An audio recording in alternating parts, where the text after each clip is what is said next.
Kangkong para iulam.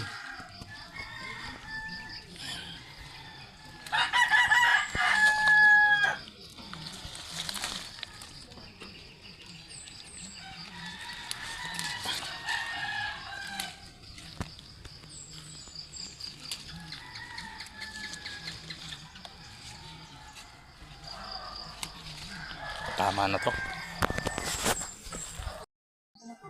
Ayan yung ulam ko. Iglalaga lang natin. Ayan o, bulgan.